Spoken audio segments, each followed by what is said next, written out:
অন্যদিকে অর্থনৈতিক উন্নয়নের জন্য আমরা নতুন নতুন প্রকল্প নেওয়া শুরু করেছি।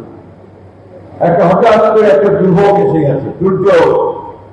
ইরান আমেরিকার মধ্যে যে যুদ্ধ, ইসরায়েলের, সেই যুদ্ধ সমগ্র বিশ্বকে আপনার ক্ষতিগ্রস্ত করেছে।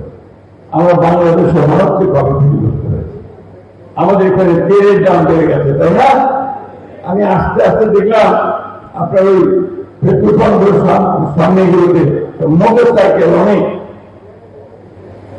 এটা একটা সমস্যা তৈরি হয়েছে। কিন্তু এই সমস্যাটা তেল কমার জন্য নয়, সরবরাহ কমার জন্য নয়, এই সব সমস্যাটা কিছুটা হচ্ছে তৈরি করা।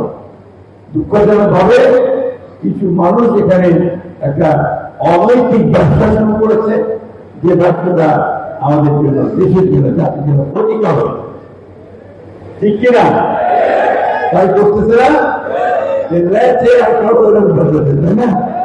এইটা করতে পারবে না।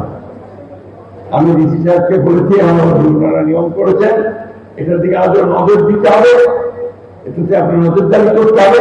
এবং কেউ যেন কোনোভাবে দুর্নীতি করে এই সময়, মানুষের দুর্যোগের সময় কেউ যেন কোনো এই তেল বিক্রি করে ফায়দা না নিতে পারে, তার জন্য আমি দায়িত্ব